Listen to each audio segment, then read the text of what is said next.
প্রিয় এসএসসি গ্রেডের সাথে শিক্ষার্থীরা, আশা করি তোমরা সবাই ভালো আছো। আর তোমাদের সাথে তোমাদের নবম দশম শ্রেণীর সাধারণ গণিতের অধ্যায় 9 ত্রিকোণমিতিক অনুপাত, এই অধ্যায়ের 9.2 অনুশীলনীর 3টি অঙ্ক সমাধান করে দেখাবো, যেগুলো আমাদের পরীক্ষার জন্য খুব ইম্পর্টেন্ট, গুরুত্বপূর্ণ।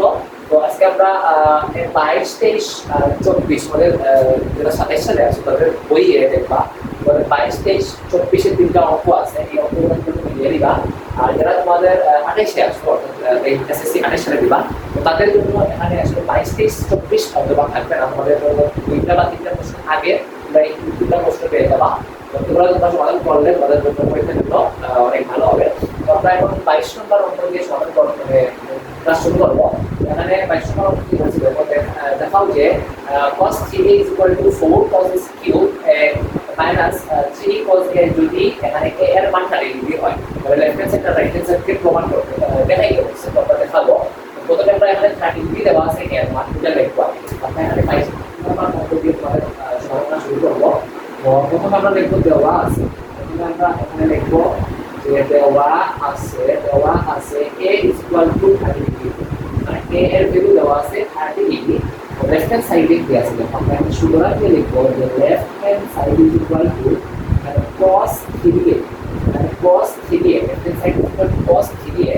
এই 3 এটা নির্ণয় করব, 3 এর একটু লক্ষ্য করে দেখো, এখানে cos * 3 a মানে আমরা পেতে পাইছি a মানে 30 ডিগ্রি, আমরা 30 ডিগ্রি বসিয়ে দিলাম। তারপর এখানে আমরা কি পাবো, আরে 30 সাথে যদি আমরা 3 গুণ করি, মাল্টিপ্লাই করি, তাহলে আমরা 90 ডিগ্রি পাবো। cos কি পাবো, 90 ডিগ্রি পাবো। তো আমরা যদি এখন cos 90 ডিগ্রি ক্যালকুলেটরের সাহায্যে মান নির্ণয় করতে চাই, তাহলে আমরা পাবো 0 পাবো।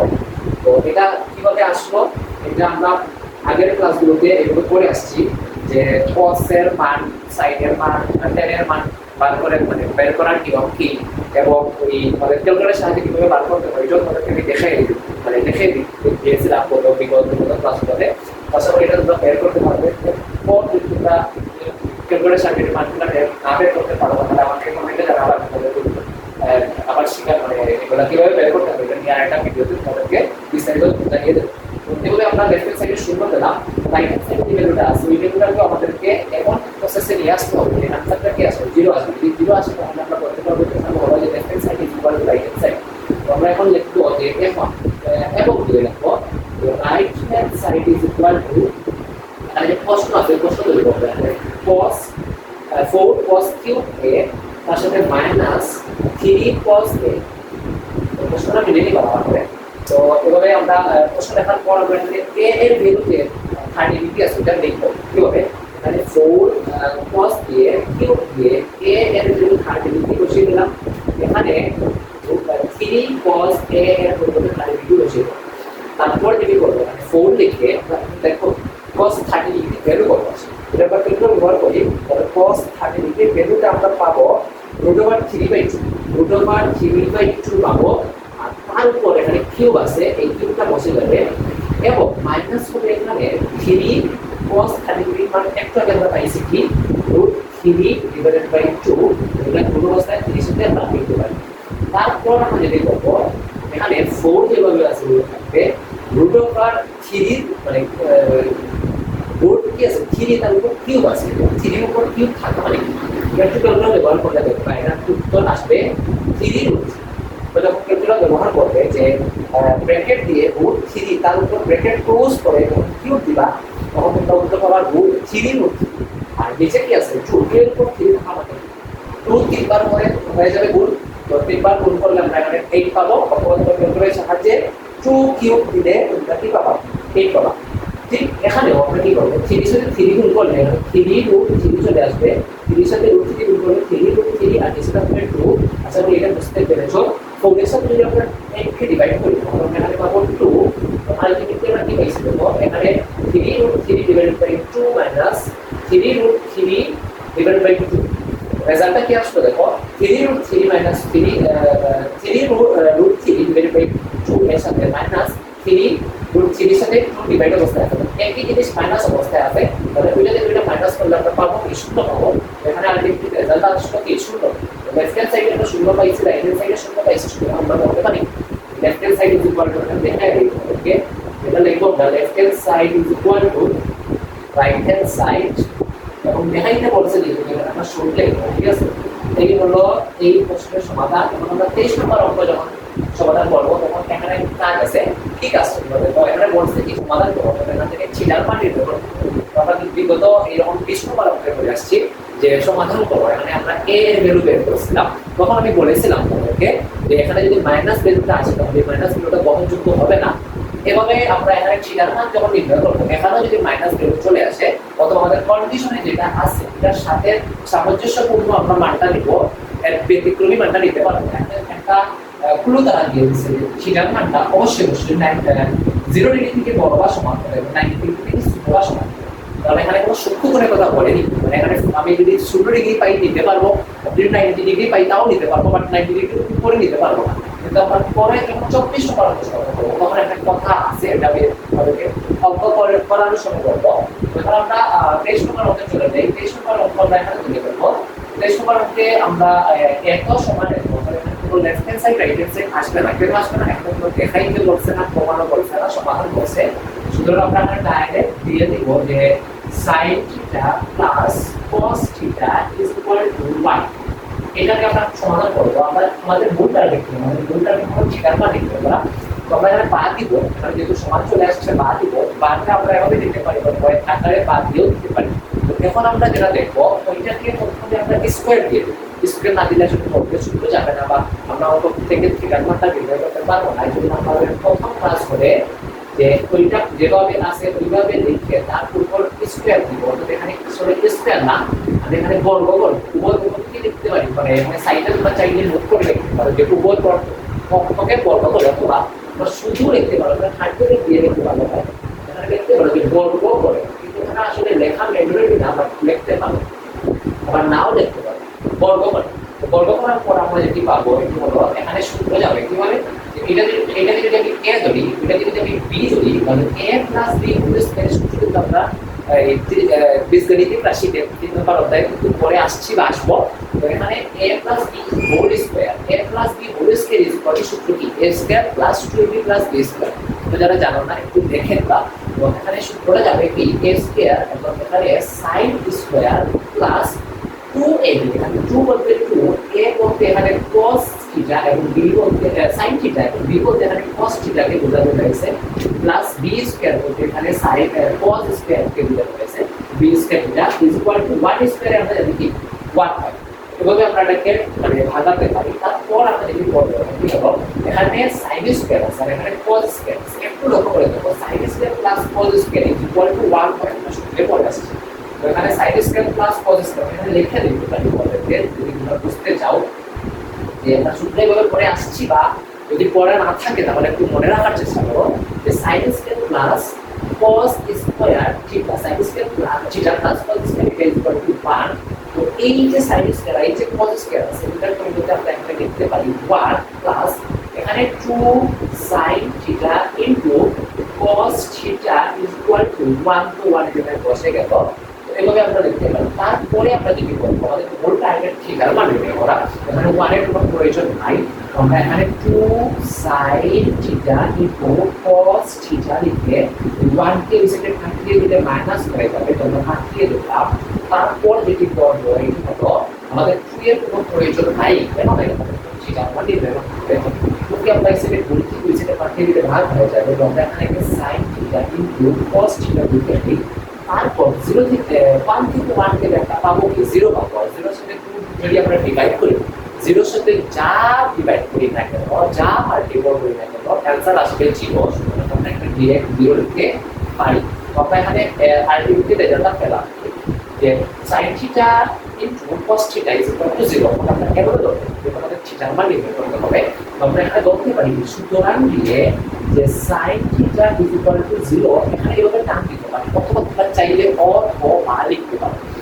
ঠিক এখানে cos theta is equal two 0 হতে পারি। অর্থাৎ আমি আলটিমেটলি এটা বলে দিতে চাইছি আমাদেরকে যে sin থিটার মান 0 হতে পারে অথবা cos থিটার মান 0 হতে পারে। এভাবে আমরা দুটাকে আলাদা করে ভাঙিয়ে লিখবো, তাহলে আমাদেরকে থিটার মান নির্ণয় করতে সুবিধা হবে। তো এখানে sin থিটা ইজ ইকুয়াল, এখানে আছে কি 0 আছে, তো আমাদেরকে এখানে থিটা sin আছে, আমাদেরকে বার করতে হবে কি থিটা। ওই সাইডে আমাদেরকে সাইড নিয়ে আসতে হবে, নিয়ে আসলে কি পাবো আমরা এই সাইড থেকে সাইডে কাটতে পারবো। এটা যদি আমরা নির্ণয় করতে চাই তাহলে জিরো আসতে হবে, জিরো। তো আমরা দেখবো সাইন কত ডিগ্রিতে জিরো আসবে। আমরা যদি লক্ষ্য করি সাইন 0 ডিগ্রি যদি দিই তাহলে জিরো আসবে। এখানে আসলে আলটিমেটলি আসবে যে সাইন 0 কি আসবে, সাইন 0। উপর পক্ষ থেকে যদি আমি সাইন কেটে ফেলি তাহলে আমরা থিটার মান কি পাবো, এখানে আমরা থিটার মান পাবো 0 ডিগ্রি। সুতরাং লিখতে পারি কি theta is equal two 0 degree. ঠিক অনুরূপভাবে যদি আমরা cos এর মানটা নির্ণয় করতে চাই তাহলে কি পাবো, দেখো এখানে আমরা বানিয়ে দেখবো যে cos theta is equal two, এটা শূন্য আছে, cos কত ডিগ্রিতে শূন্য হয়। তো আমরা যদি 0 ডিগ্রি ব্যবহার করি তাহলে কত আমরা পাবো না, যদি 90 ডিগ্রি ব্যবহার করি তাহলে আমরা শূন্য পেয়ে যাবো। তোমরা এবং অঙ্ক করতে করতে বা অঙ্কগুলো যখন সমাধান করবে তখন তোমরা মানে অটোমেটিক তোমাদের মাথায় খেয়াল গেছে সেই কোন মানটা হতে পারে, সম্ভাবনা চলে আসবে। এখানে আমরা cos কি লিখবো, 90 ডিগ্রি লিখবো। 90 ডিগ্রি লেখার পরে এখানে উপর পক্ষ থেকে cos চলে গেলে আমরা কি theta is equal two 90 degree. আমরা এখানে সুতরাং লিখতে পারি কি theta is equal two 90 degree. তো থিটার মানটা দুইটা কি পেলাম, একটা হলো 0 ডিগ্রি, একটা হলো 90 ডিগ্রি। আমাদেরকে কন্ডিশন কি করছে, 0 ডিগ্রি থেকে বড় বা সমান, সমান যেগুলো বলছে 0 ডিগ্রি আমরা নিতে পারবো বা নিব, 90 ডিগ্রি থেকে ছোট নিতে বলছে বা সমান নিতে বলছে। যেহেতু সমান এখানে আমরা 90 ডিগ্রি পেয়ে গেছি তাহলে 90 ডিগ্রিও নিতে পারবো। তাহলে আলটিমেটলি আমরা থিটার মান পেলাম দুইটা। তাহলে দেখতে পারি সুতরাং theta is equal two 0 degree অথবা আমরা লিখতে পারি 90 ডিগ্রি। এটাই হবে এর মান উত্তর, ঠিক আছে। তোমরা এখানে অথবা দিয়ে লিখতে পারো, চাইলে তোমরা এটা 0 ডিগ্রি কমা 90 ডিগ্রি দিয়েও লিখতে পারো। তো এই হলো আমাদের 23 নম্বর অঙ্কের সমাধান। এখন আমরা 34 নম্বর অঙ্ক সমাধান করব। এখন আমরা 24 নম্বর অঙ্ক সমাধান করব। তো 24 নম্বর অঙ্ক 23 এর মতো বলছি যে এটা সমান এটা আছে, এটা সমাধান করতে হবে। এখানে থিটার মানটা আমাদেরকে বের করতে হবে এবং যখন থিটা শূন্য হয়ে যাচ্ছে এখানে কিন্তু কথা আছে, আমি আগে বলে আসছি সূক্ষ্মকোণ মানে কি 90 ডিগ্রি ছোট হতে হবে, সমান হলে হবে না। তো এখানে আমি 90 ডিগ্রি আসছিল যার কারণে 90 ডিগ্রিটা নিতে পারছি। তো এখানে আসলে 90 ডিগ্রি যদি আসে আপনি নিতে পারবেন না, আমাদের ছোট নিতে হবে। সেটা হতে পারে 80 ডিগ্রি, 70 ডিগ্রি, 60 ডিগ্রি এক্সেট্রা।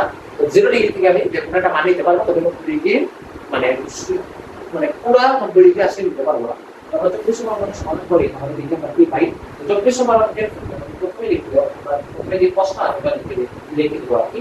এখানে cos square theta minus sin square theta is equal two 2 minus 5 cos theta দেওয়া আছে এবং এখান থেকে থিটার মানটা নির্ণয় করতে বলছে। আমরা এখানে বা দিয়ে দেখব, একটু লক্ষ্য করে দেখতে হবে এখানে cos আছে, এখানে cos আছে, এখানে sin একটা আছে। তো আমাদের আমরা কি করব, এরকম তো দেখো আমরা উদাহরণ খুব সম্ভবত তোমাদের ওই 14 নম্বর উদাহরণের এরকম একটা অঙ্ক আমরা খুব সম্ভবত ক বা কতে করেছি, একটু লক্ষ্য করে দেখবা এরকম আসলে দুটাকে ওইভাবে সাজিয়ে লিখতে হবে। এখানে cos আছে, এখানে sin আছে। তো সাইকেল যদি cos এ ডিভাইড করে বানিয়ে নিয়ে আসি তাহলে একই লাইনে কি চলে আসবে, সব একই পদ চলে আসবে বা আমরা সব একই cos মিলিয়ে লিখতে পারবো, যার কারণে আমাদের উত্তর নির্ণয় করতে সহজ হবে। তো আমরা এখানে কি করব, sin কে বাংলা করব, sin এর পরিবর্তে cos লিখব। তো আমরা কি সূত্র করে আসছি sin square theta plus cos square theta equal to 1। তো আমাদের কি হবে, sin আছে, তো আমরা এখানে যদি সাইনটা দিয়ে রেখে দিই, sin স্কয়ার থিটাকে রেখে দিই তাহলে এখানে প্লাস cos স্কয়ার থিটা নিচেকে 1 এর সাথে চলে গেলে এটা হয়ে যাবে মাইনাস cos স্কয়ার থিটা। আমরা এর সূত্রে আমরা এভাবে পড়ে আসছি বা তোমরা এই মূল সূত্র থেকে এভাবে সূত্রকে বানিয়ে নিতে পারো। তো আমরা sin স্কয়ার থিটার পরিবর্তে লিখব 1 মাইনাস cos স্কয়ার থিটা। তো আমরা এটাকে এভাবে লিখতে পারি, তোমাদের ফর্মুলা করতে সুবিধা হবে।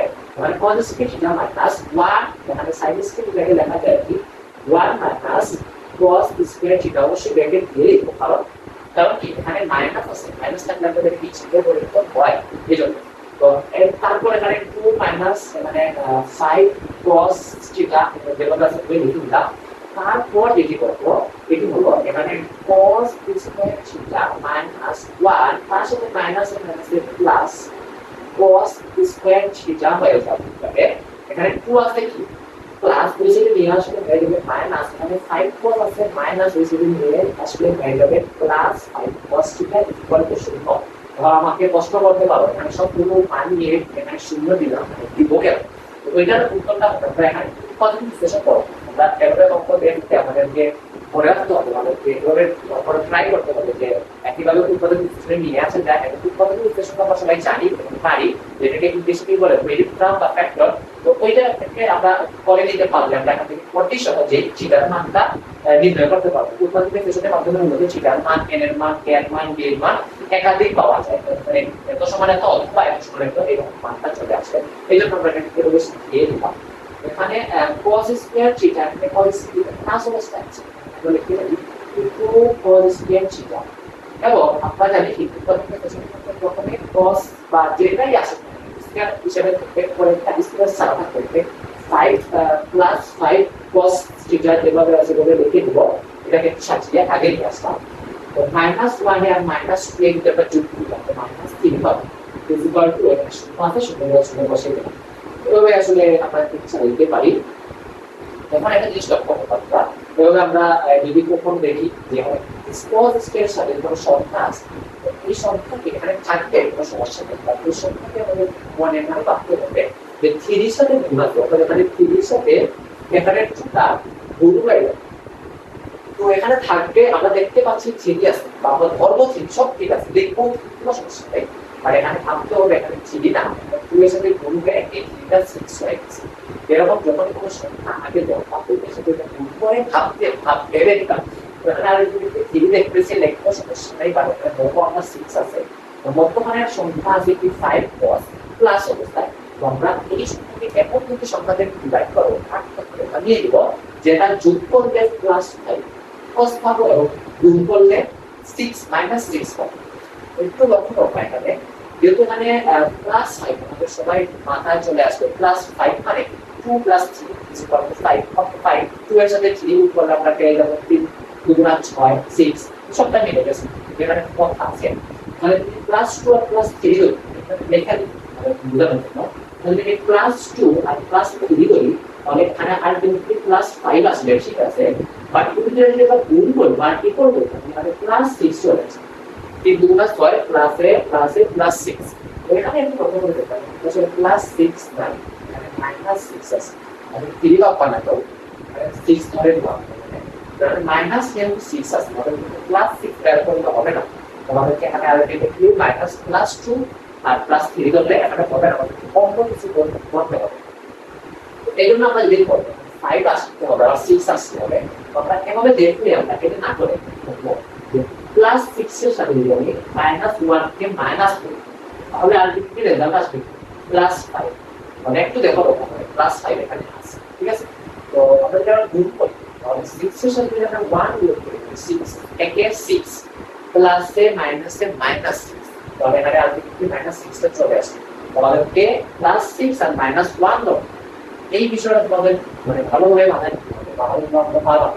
তো এই বিষয় থেকে আমি কি লিখতে পারি, এখানে 2 cos স্কয়ার থিটা, আমি এখান থেকে +6 টা লিখবো, তাহলে আমি +6 cos টা লিখবো, এখানে +6 cos থিটা, তার সাথে এখানে -1 বলতে -cos থিটা কে ডিভাইড করেছে, তার সাথে -3 = 0 দেব।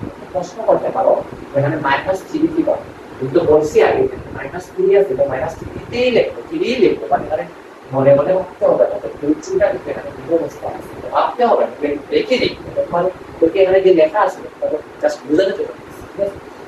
তারপর যেটি করবো আমরা প্রথম যে দুটা ভ্যালু আছে, এই দুটা ভ্যালু আমরা কমন নিব, ঠিক পরের দুটা যদি আমরা কমন নিব, আমাদের বলবো কাজটা করতে হবে। তাহলে যদি ট্রু করব, এই একটা cos স্কয়ার আছে, cos থিটা যা আছে 2 cos থিটা একটা কমন নিব, এখান থেকে 2 cos থিটা কমন নিব, কমন নিলে থাকবে কি দেখো 2 cos থিটা কমন নেওয়া মানে কি ব্র্যাকেট হয়ে যায়, তো 2 ব্র্যাকেট কমন নিয়ে নিছি, দুইটা cos থেকে একটা cos কমন নিয়ে নিছি, তাহলে এখানে একটা cos থাকবে, ঠিক আছে। তারপর এখানে প্লাস আছে, লংটা প্লাস, এখানে 6 মানে কত উপরে 6 হয় 2 * 3, 2 তো নিয়ে নিছি, তাহলে থাকবে কি 3 থাকবে। আর cos আর এখানে থাকবে না, cos টা পরে দিয়ে নিয়ে নিছি, তাহলে cos টা শুধু 3 থাকবে, মানে মাইনাস আমরা মাইনাস দিই, এটা প্লাস দেখো প্লাস, এটা ফিক্স থাকবে। তো এখানে cos থিটা এখানে আছে কি থিটা আছে, দুইটা আমরা খুব সাধারণ এখানে কোনো আমরা কোনো কিছু কমন নিতে পারি, এরকম যদি তো কোনো সময় দেখো দুইটা দুই ধরনের চলে আসে, ব্যতিক্রমে চলে আসে, ভিন্ন সংখ্যা বা পদ চলে আসে, তাহলে আমাদের খুব কমন একটা পদ দিতে হবে, সাধারণ একটা সংখ্যা দিতে হবে, যেটা হলো 1। আমাদেরকে এখান থেকে 1 কে কমন দিতে হবে, নিলে আমরা একটা cos যেটা দেওয়া আছে ওই লিখে দিব, মাইনাস হওয়ার কারণে ওই মাইনাস 3টা হয়ে যাবে প্লাস 3 এবং সমান সমান 0 হবে। একটু লক্ষ্য করে দেখো cos প্লাস 3 cos প্লাস 3 দুইবার আছে, তো বেনিফিট থেকে আমাদের দুইবার একই জিনিস থাকবে, দুইবার দেওয়ার অসুবিধা নাই, একবার দিতে হবে। আমরা এখান থেকে একবার কমন নিব, cos থিটা প্লাস 3 কে একবার কমন নিলে এখানে 2 cos থিটা থাকবে, 2 cos থিটা থাকবে মাইনাস এখানে 1 থাকবে ইকুয়াল টু 0। আমি cos থিটা প্লাস 3 দেওয়া আছে, মানে 2 cos থিটা প্লাস থাকবে মাইনাস 1 থাকবে, আর এখানে 0 ইকুয়াল টু 0। তো এই আমরা মানে এই পরিমাণটা সাইনকে পাচ্ছি, পরিমাণটা ভালোভাবে বুঝতে পারলাম। এবার সাধারণত পরে আমরা কি করব, এখানে যেমন আমরা লিখছি যে sin থিটা ইকুয়াল টু 0 অথবা আমরা cos থিটা ইকুয়াল টু 0 আছে, ঠিক এখানে আমরা cos theta plus 3 equal to 0 এবং 2 এখানে cos মাইনাস 1 ইকুয়াল টু 0 এগুলো দুইটাকে আমরা কনভার্ট করে লিখতে হবে, আমরা টোটাল বেদে আমাদের সহজ হবে। সুতরাং cos theta plus 3 equal to 0 অথবা দিয়ে মানে 2 cos theta minus 1 equal to 0 ওকে পাই। তারপর আমাদের ওইটা রেখে cos থিটা বার করা, এখানে আমরা cos থিটা লিখে দিব, এখানে 1 আছে এখানে 3 আছে মাইনাস প্লাস কিছু চলে গেলে মাইনাস, তো মাইনাস 3 চলে আসলো। তো আমরা তো পরে আসছি বা তোমাকে একটু করছি যে মাইনাস 1টা গ্রহণযোগ্য হবে না, তোমরা এখানে আর এখানে সমস্ত করবে না, তোমরা ডাইরেক্ট লিখে দিব, যেহেতু মাইনাস চলে আসছে আমরা এখানে ডাইরেক্ট লিখবো যা গ্রহণযোগ্য নয়। কেন গ্রহণযোগ্য নয় আমরা আশা করি তোমরা বুঝতে পেরেছো, এখানে লিখবা যা গ্রহণযোগ্য নয়, তবে লিখে ওটা লাইনটাকে স্কিপ করে দিবা, ওটা সমাবিষ্ট করা যাবে না। আমরা এটা সমাধান করি, এটাতে কি আসবে দেখো, আমাদের 2 cos থিটা কে রেখে 1 আছে মানে মাইনাস 2 থেকে কাটিয়ে দিতে হবে প্লাস, তারপর আমাদের যেহেতু থিটার মান দরকার তাহলে cos থিটা লাগবে, মানে 1 2 আছে এখানে গুণ অবস্থায়, 1 এর সাথে এখানে এটা হয় ভাগ অবস্থায়, তো আমাদের থিটার মান নির্ণয় করতে হবে, cos theta is equal to half. তো আমাদেরকে ক্যালকুলেটরের সাহায্যে দেখতে হবে যে cos কত ডিগ্রিতে হাফ আছে, আমরা যদি এখানে ক্যালকুলেটর ব্যবহার করে 30 ডিগ্রি দেই তাহলে আমরা হাফ পাইলাম, যদি cos 45 ডিগ্রি দেই তাহলে আমরা হাফ পাইলাম, যদি 60 ডিগ্রি দেই তাহলে আমরা হাফ পেয়ে যাব। তো এখানে আলটিমেটলি আমরা cos 60 ডিগ্রি দেখতে পারি, 60 ডিগ্রি দেখতে পারি, তো উভয় পক্ষ থেকে cos চলে গেলে আমরা আসলে বুঝতেই পারি আমরা কি পাবো 60 ডিগ্রি পাবো, যেহেতু আমরা সেটা 60 ডিগ্রি পাইছি, তো এই হয়ে গেল উত্তর। আমরা এখানে লিখতে পারছি সুতরাং theta is equal two 60 degree. তো এই হলো এটার উত্তর সমাধান, সহযোগিতা এটা বুঝতে পেরেছো। তো তোমরা আমরা আজকে কয়টা অঙ্ক করলাম, এখানে এমএলসি 2 এর 22 23 24 তিনটি অঙ্ক আজকে ক্লাস সমাধান করলাম। তো আশা করি তোমরা বুঝতে পেরেছো, কোনো সমস্যা থাকলে আমাদেরকে জানাবা, আমরা পরবর্তীতে তোমাদেরকে বুঝিয়ে দেওয়ার চেষ্টা করবো, আমরা এই ক্লাসটা পরবর্তী অঙ্কগুলো সমাধান করবো। তো সে পর্যন্ত তোমরা সবাই ভালো থাকো, সুস্থ থাকো, আসসালামু আলাইকুম।